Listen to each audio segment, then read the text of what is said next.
Hey guys, welcome back to my YouTube channel. If you are new here, welcome, and I hope you'll enjoy this conversation and it will convince you to stay. But if you are a returning subscriber, welcome back firm.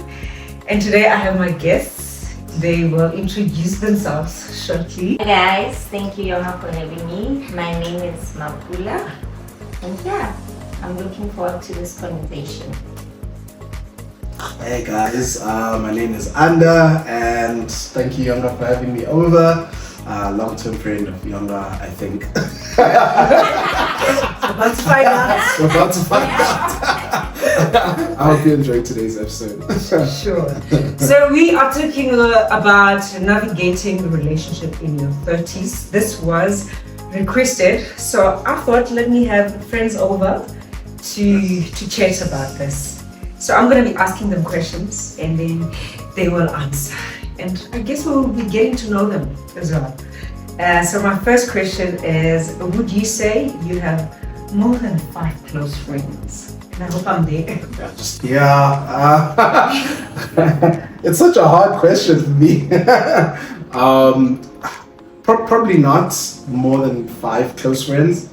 But I definitely am a part of like a friendship circle that's larger than 5, where there's certain guys that mean more, I guess, in certain parts of my life, or where we kind of like overlap. But probably about 3-4 close friends. Okay. And you, Max? I think for me that question would depend on what we define close friends as. Thank you. And if I think about close friends as people who are intimately part of my lifelong journey, who contribute to my growth and have walked with me through several seasons of my life, offering me support, then my answer to that question would be yes. Because also I don't want to think about friendship as an issue of numbers, but friendship for me is about alignment and support, and it's not so much about frequency or how often or what fun things we do with each other, but it's more about alignment and support. And if I want to think about it that way, then I think I have close friends. We have More than 5 Yeah. close friends. Yeah, I think by that definition, then I definitely have more than 5. Yeah, I think you can have friends in some seasons that are closer, and then in other seasons, a bit of distance. And maybe later we can talk about how the distance affects friendships. I think proximity always works very well with friendships. I think I also struggle with if we are not in close proximity, that means we will not be seeing each other quite often. I think that affects relationships, whether it's friendship or in a relationship. Does it have to be a negative effect though? It's not even a negative one. I don't think it's a negative one because seasons change. People move out of the city. New people come in, and I think we have to be open to that. So having new people in our lives and allowing others to move on. Would you feel the same way 10 years ago though? I think so. You know, I was actually reflecting. I was reflecting on people in my life. They're friends that I don't talk to often, who are in the Eastern Cape. But when I see them, let's go back. For me, those are my favorite friendships. Yes. Where we can pick up we are where we're at, where we left it at before. Nothing has changed. In terms of how we, interact and feel about each other. I think the danger as well would be, I think I always run away from categorizing friendship because like Anda said, there's friendships that are like they anchor you and they're there for a lifetime. And there are friendships that are just like comments, very impactful, and then the season is gone. So I think we should appreciate that it's not everyone who's going to walk with you from the beginning of the journey. And then we have to just be content with it. I like, you guys are very matured. Then the conversations that I've been hearing from the streets. Some of these questions are messy. Oh my goodness, yeah. And you answering with so much grace, you know, and maturity, and I'm enjoying that. Because honestly, seasons change. And some people, they will hop onto different things in life that they think this will accommodate me now as a new mom, as I get married, as a newlywed, you know, as a single person. Yeah, but I love my single friends, by the way. Yeah. Okay, let's move done with you. to the second question. Oh, man. How are you navigating friendship in your 30s? Would you say, oh, I am loving it, or would you say, oh, such a stressful thing in my 30s? Oh, man. What would you guys say? Well, I think, well, firstly, let me say that navigating friendships in the 30s definitely requires grace, lots of it. Because for me, like you said, I've got friends who are single, friends who are married, and it doesn't mean that if I've got single friends, I don't appreciate how busy, because people think single people have all the time to offer in the world. Because you are a mom, you are married, that means you are the only one who's busy. I appreciate everyone's season in life. And I think we just need grace to navigate friendships in our 30s, to understand, like I always often make a joke with my friends, you have 3 weeks lead time to respond to my text. Because I know as a mom, I always tell you this. I mean, I could be on my phone and then next thing I open a message, but you know that you've known me in seasons where I haven't been a mom and I haven't been a wife, and I used to be responsive, but it's not possible now, especially because we're navigating life in the city without so much social capital. We don't have family, so you literally have to do everything. You are on the kids, you're on the pickup, you are on the drop-off, so you have to exercise some sort of grace. So I'm not interested in over-explaining myself in the 30s. That's why I often say I'm not so fixated on making new friends. So the ones that I have, we work things out. If we are not agreeing, we sit down and have the difficult conversation. But people who know me and have been in my life and have been my friends know me before I was a mom, before I was a wife, and I've always been available. So you can't judge me being there on the basis that I haven't responded to your text in 2 days. That's still short. I could respond after 5 days. And you need to know that that doesn't mean I read your message and I'm intentionally chilling, feeling like I don't want to respond. There has to be a pressing reason why I can't get to the text at that moment.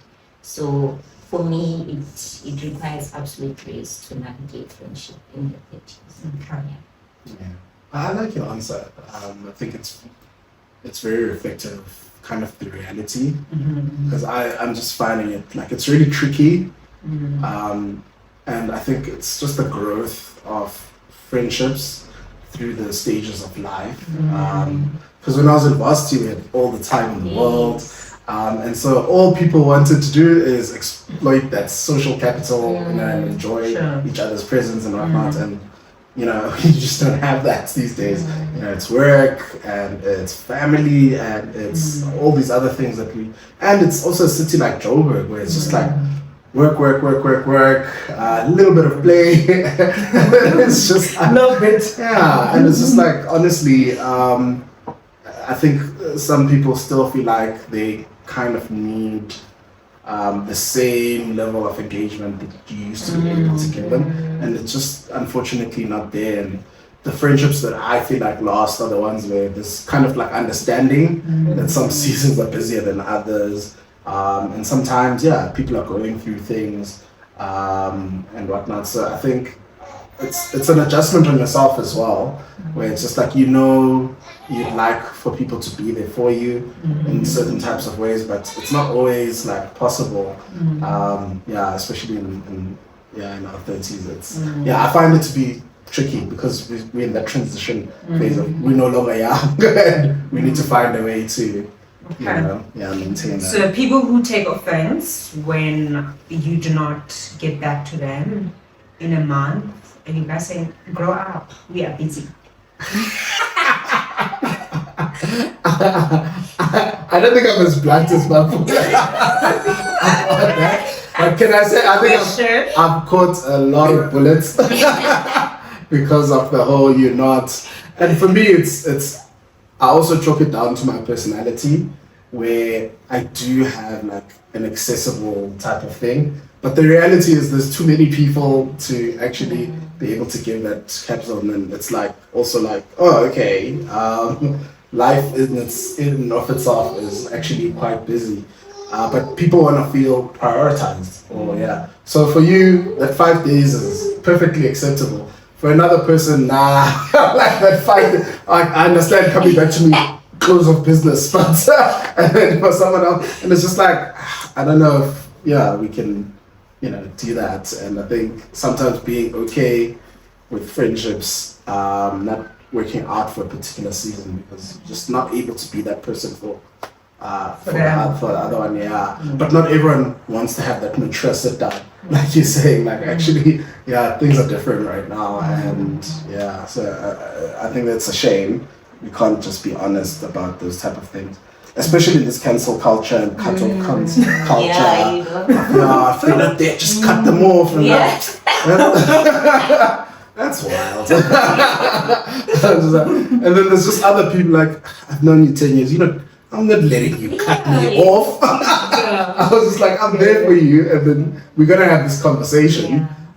It's just how it looks like is going to transform. I think a month is a lot. Sitting with a text, unless you are hospitalized.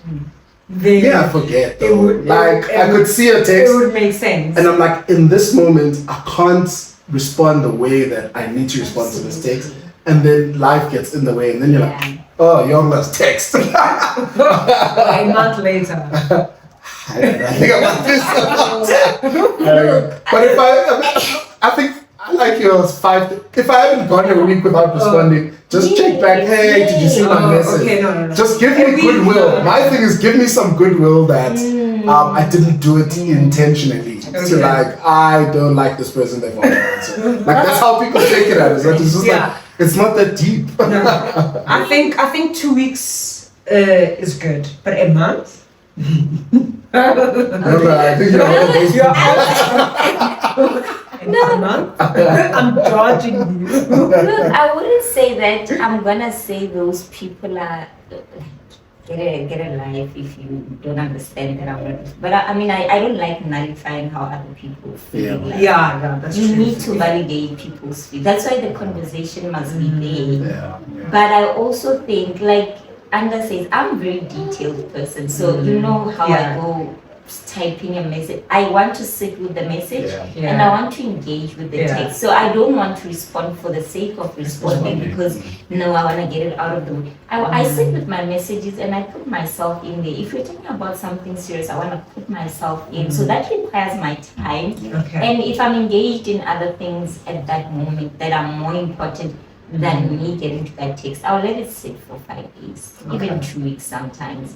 But then if it's something urgent, I need you to pick up Akani or the house is burning, then you know that I'm there. And you know that I've been your friend. I'll always show up. But otherwise, we're not dying, it's really not. Like just no, I didn't say that. What's the biggest feel like?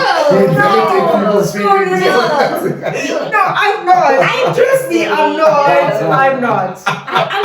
I'm not about nullifying how you feel, but let's get it out of the way. If I'm not able to text Ben, and I've had instances like that, and you talk about, I'm trying to work on my responses. But like I said before, there's people who've known me before hectic seasons in my life, and they know that I'm there. 2 minutes, you are the one who's not responding in 5 days. But now things have changed. I'm kind of navigating this thing. No family, I'm juggling kids, school, marriage. Like there's no way that I can get to 50 messages and really respond.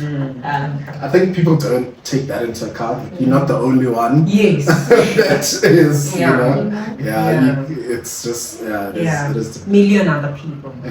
So what do you guys say to younger people who really can't fathom? Because as we are talking, I'm like, we're corporatizing our friendships in a way, you know. We're Yeah. talking about scheduling time. We're Yes. talking about, you know, Yeah. responding in 5 to 6 business days. Yeah. What do you feel about people who feel like friendship should be more or less effortless Yeah. and not? I believe in that. Should be more effortless. Also shouldn't be like on schedules, you know. I think it must be something that's just that frees you Yeah. as a person, that you do not have to work extra hard, you know, and whatnot. But also I think the intentionality as well, as Maps was saying, when I take my time. That's also very important. But I think we really need to just be carefree around each other. Yeah. You're not speaking to your boss or the HR manager. So I think, some things we really need to let go of them. You need to let go of them. But I am not on schedules and whatnot. I would not even use those terms. If I happen to get to my phone and I have I think time, my problem with that, is like, if I have to engage you on the effortless will of how I feel every time, then truly we won't make it. Absolutely. Yeah. I So agree. if I'm telling myself, okay, let me put my big boy pants on and let me put away time so that I can actually engage younger meaningfully, so with, you know, when I've got energy and time and focus to be able to, you know, engage you, whether it's a phone call. So there's certain friends like, I won't answer your call because I know this is a 2-hour call. Yes. No matter what, it's just like hour calls. I don't have the 2 hours to give you right now. Yes. Therefore, hey, can we talk in the house? Yeah. Very busy schedule. Yeah. Even though I have like a 30-minute, but if I know, it's just like, guys. But I mean, you can say, you can have that missed call and say, hey, I'll call you later. You know, and later No, doesn't then mean I get it. today. I think that's us being called out Yeah, in the sense okay. that we could at least say, hey, I can't respond now, but we'll respond Yes, later. Like I think that's I where think- we're a little bit yes. disingenuous. I think there's sometimes, care there that, you know what, Okay. I saw your missed Yeah, call, absolutely. saw your text, you know, Yeah. but I do Fair. not have time now. Okay, let's move on. What seems to keep or sustain relationships in your 30s? Is it making time, seeing each other often, which is quite impossible? What sustains the relationships? I think we're building on from the previous question. Yeah, but for me, it should be flexibility and authenticity for me. Well, Yeah. I'm not always able to be flexible, but I think we said in the first question that seasons change. Sure. So we must also be malleable. We must be able to see that I'm not the same person that I was. Like, we are just together. We are moving together, growing together. You care about my growth. I care about yours. I mean, on record, I've got a friend. Me and her set aside time once a year. She's a single friend. I'm married. But she has a very demanding career. She's a chartered accountant. So when I say I respect her time, the same way that she respects mine, I can't say, no, I wake up, no, I just want to see you. Me and her see each other once a year. I don't even joke. We block out the whole day. So I was here from morning till afternoon and we'll catch up. But we speak on the phone if she needs me for something urgently. If we have to see each other out of our scheduled date, I'll make the time for that. But we've made it a norm because we can appreciate the busyness of our seasons or seasons of our lives. So I think, I mean, she's my good friend. I love her. We love each other. But I see her once a year, and I'm happy with that. We get on calls, you know, we do everything else, but I just don't see her as often as I would want to see her, or as often as I see other friends. I like flexibility. For me, it's intentionality. You have to be intentional about maintaining the friendship or the relationship or whatever it is.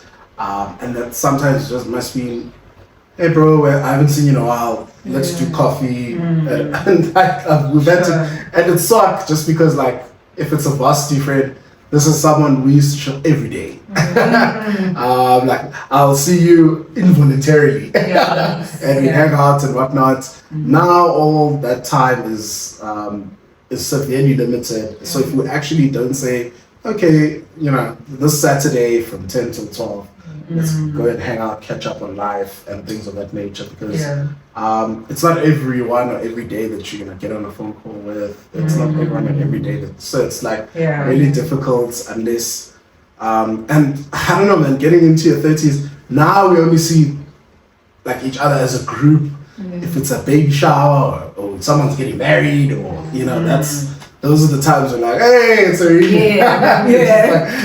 So but like I think on a day, like it just has to be that intentionality. Like, hey, we haven't hung out once a month, let's all go for a hike, whatever. So those are the friendships for me right now that people who understand that there has to be an intentional but also some people you realize like they don't have the high view of friendship, or at least you're not high enough in their friendship. So, no, but even that, like I think we don't, like as people we need to just respect that. We need to respect that, like you're not as high as you think you are in whatever, and it just may mean other people were able to be better friends in that season. That's true. And I see it a lot with guys will get into relationships and they get so absorbed in the relationship by the time, and then I feel like if you're in your 30s, you shouldn't be feeling a type of way about someone willingly putting all their time and resources in one place or another.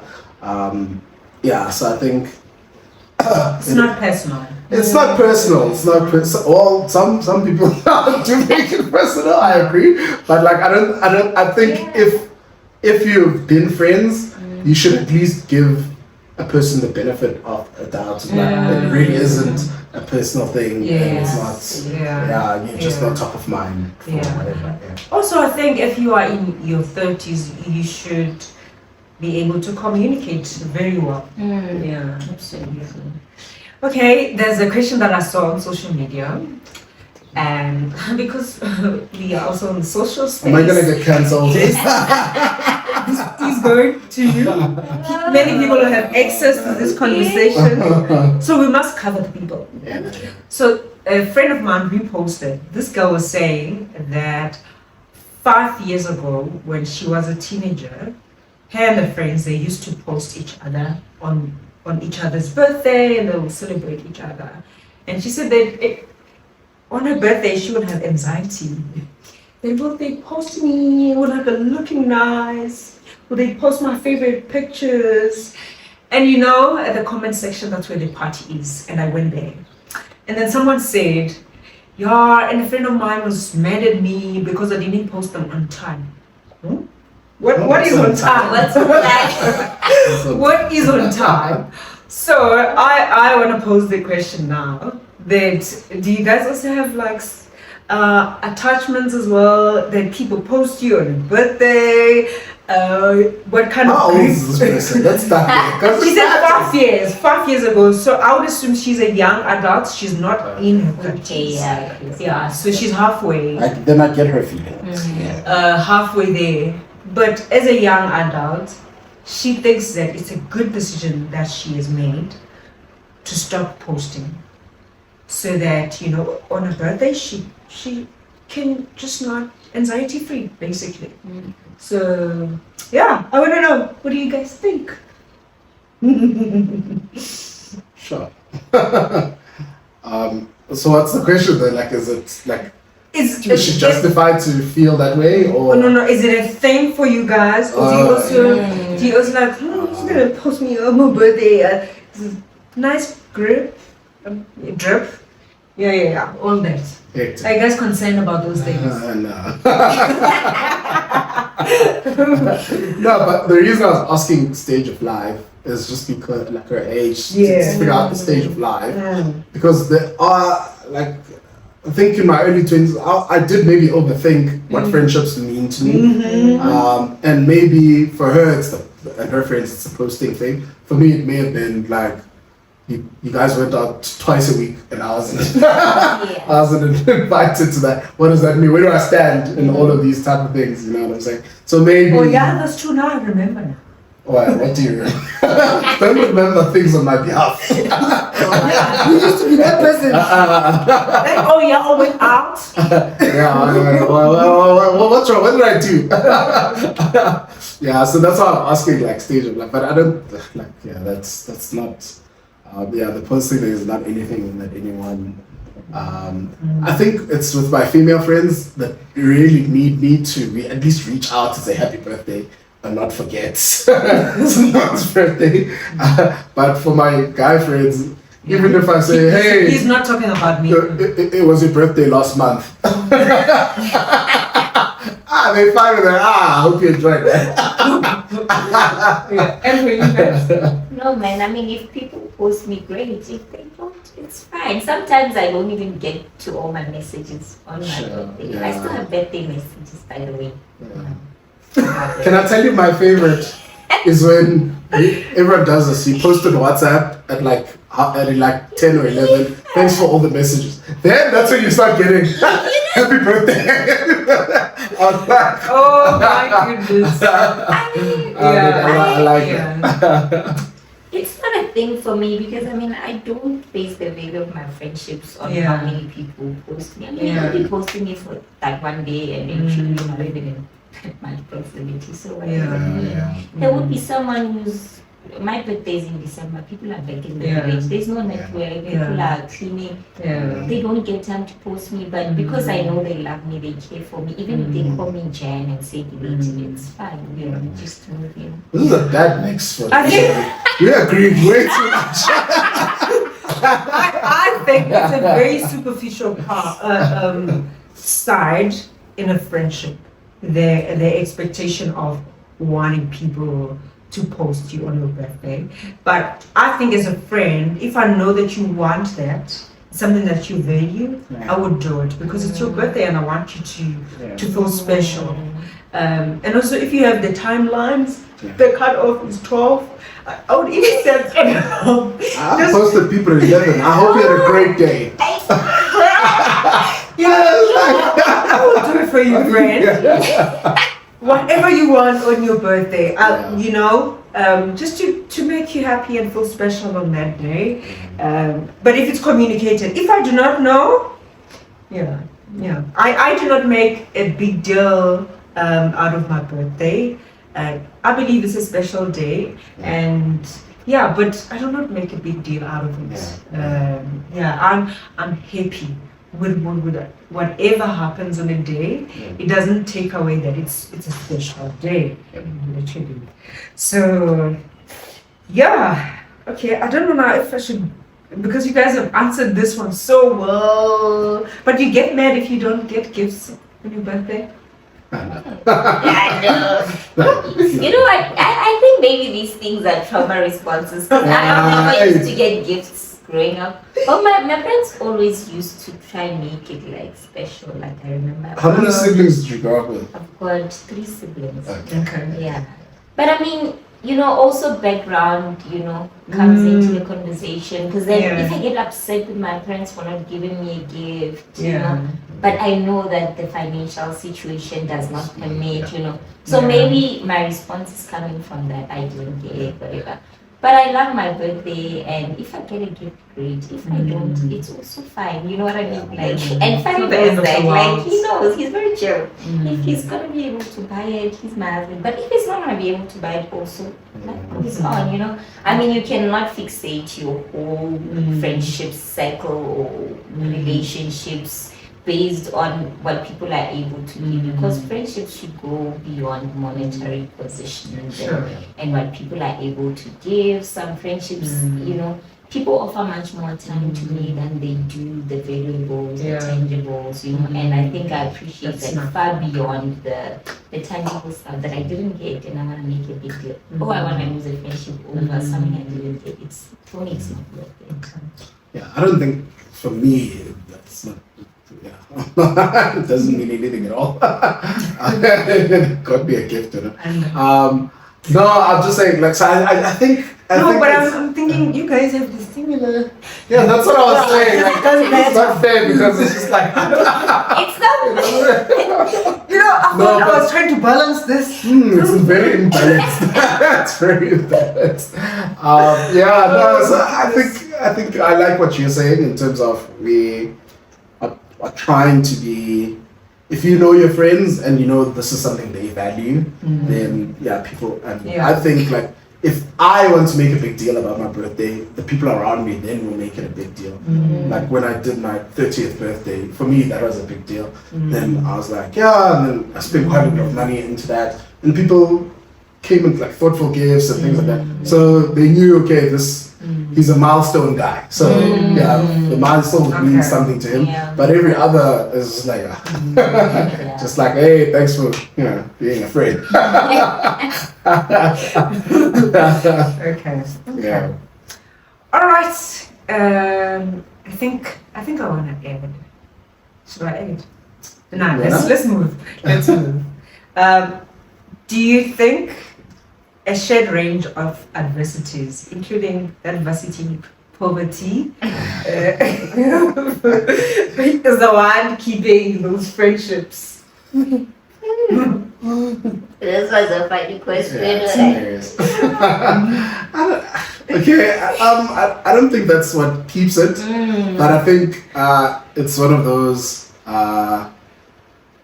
having a shared past helps deepen the friendship or whatever relationship. Sure. Especially shared adversities, like you say, it helps. But I don't think it's the reason why friendships are maintained. Sure. Yeah, but it might mean like it's helpful for either beginnings or deepening the actual what's already there. But I don't think it's gonna it's gonna be the thing that maintains it. Yeah. Yeah, no, I like that response, and I think. Obviously, when we meet at varsity, we might meet because we are all students, we've got something in common. But like he said, I don't think that's something that's gonna. Sounds to me more like trauma bonding, you bonding. No, that happens. So, it's fine, but I think what happens when that adversity goes away, all the hardship is not there anymore. Yeah. You are now in the workplace, in corporate, and you're doing fine. It's not a sustainable way to keep friendship going. Isn't the nice part of like the adversity is finding out, oh, this is who you really are when chips are down. Then I want to associate myself with someone like that, so that you can whatever. So basically, we do move past the trauma. Yeah, Absolutely. Okay. So when I started this series, actually, because I'm reading Oprah's book, I did say I'm not a fan, but the well-researched work the book or of Oprah. Oprah's book. Cancel her. Cancel her. How dare she not like the queen of television? How is it? And so her book is What Happened to You.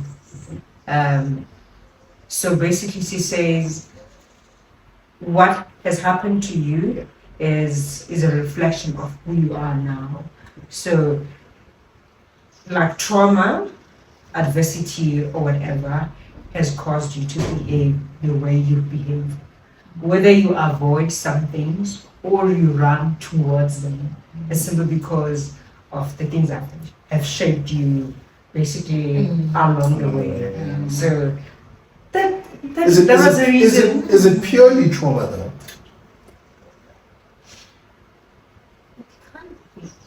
Is it? What do you mean? Is it purely trauma? Like, can we only be defined by the things that we've gone through traumatically? Because like this, I'm thinking for the people where trauma shaped you in a negative way, but also there's been these positive things that should have helped you grow into a balanced human being. So I think I'm gonna take this one off camera.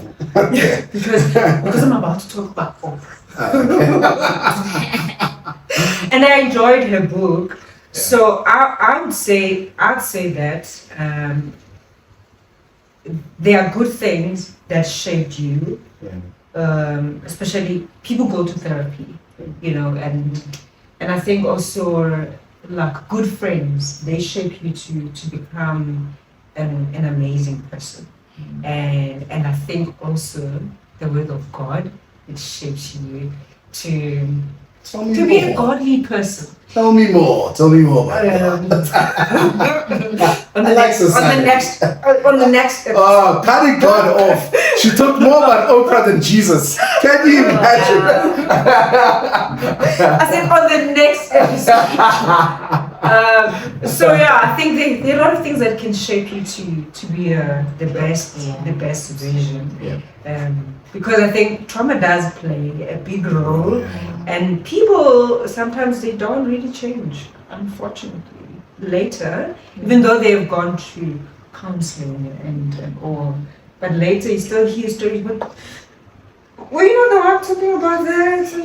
Now you are found. So yeah. Anyway, I think let's wrap it up, guys. Let's wrap it out nicely. Thank you so much for coming. Appreciate you guys. This was such an amazing conversation. Anyway, you guys must have an amazing weekend. Love your people, honor them, and serve them well. And also give thumbs up to this video.